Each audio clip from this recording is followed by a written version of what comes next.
কলকাতার একটি মঞ্চে অনাগত নাটকটা দেখেছিলাম। অনুপ চক্রবর্তীর লেখা। নাটকটা দেখার পর নাটকের বিষয়বস্তুটা আমাকে বিস্মিত করেছিল।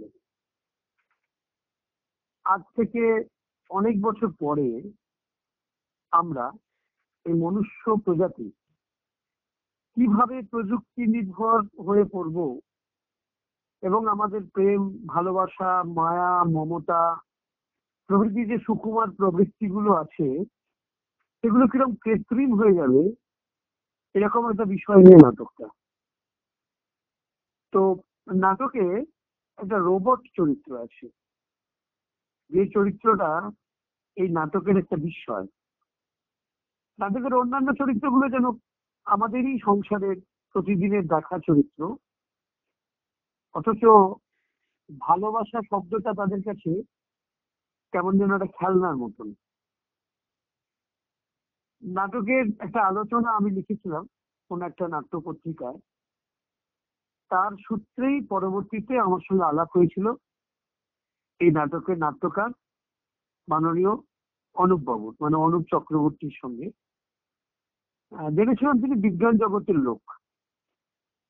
ভাবনার ক্ষেত্রে তিনি যে অনেক বেশি এগিয়ে, সেটা অনাগত নাটকটা দেখে যেমন বুঝেছিলাম, পরবর্তীকালে তার অনেকগুলো নাটক আমার পড়ার সৌভাগ্য হয়েছে এটি নাট্য সংকলনের সূত্রে। এবং তাতে দেখেছি যে অনুপবাবুর নাটকের বিষয় বৈচিত্র্য অভিনব। বিশেষত বিজ্ঞান, প্রযুক্তি, এগুলো তার নাটকে ভীষণভাবে গুরুত্ব পায়। এবং অনাগত নাটকটি সেই ক্ষেত্রেও বিস্ময়ের দিক থেকে এবং বিষয়ের দিক থেকে দুই ক্ষেত্রেই কিন্তু অনেক অনেক এগিয়ে। তার কারণটা হচ্ছে যে অনুপবাবুর এই নাটকে, অনাগত নাটকে, তিনি যে ভাবনাটাকে আমাদের সামনে এনেছেন, সেটা সত্যিই একটা ভাবার বিষয়। যে আমরা এই যে সময়ে আছি, এর থেকে অনেক অনেক বছর পরে আমাদের জীবনটা কেমন হবে, আমাদের কাছে সত্যিই কি প্রেম, ভালোবাসা, মায়া, মমতা এগুলো যন্ত্রের মতো হয়ে যাবে? মানুষ কি সত্যিই যান্ত্রিক হয়ে যাবে? এরকম সব প্রশ্ন এই নাটকটার মধ্যে তিনি তুলে ধরেছেন।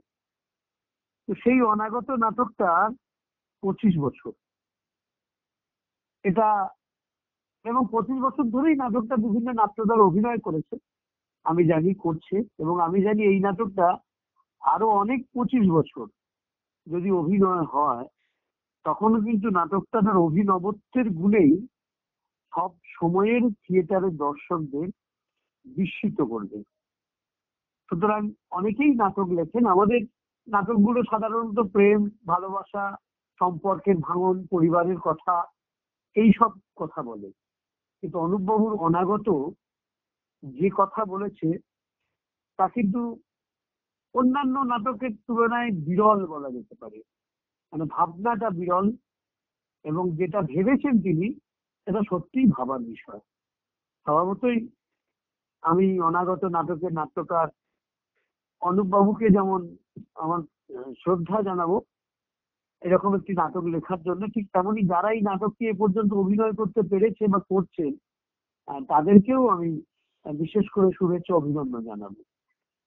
আমরা একটা ছোট নাটকের দল, কখনো যদি পারি, আমার যদি সেই সঙ্গতি থাকে, মানে আমার দলে যারা অভিনয় করে তাদের মধ্যে, তাহলে আমি কখনো অনাগত নাটকটা মঞ্চস্থ করব বা আমার দলে করবো, এরকম ইচ্ছা আমার আছে।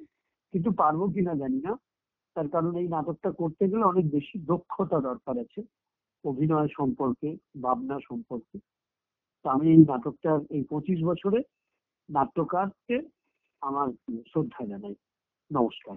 আমি বিজয় কুমার দাস, বীরভূমের সাঁইথিয়া আসর নাট্যমের নাট্য পরিচালক, নাট্যকার।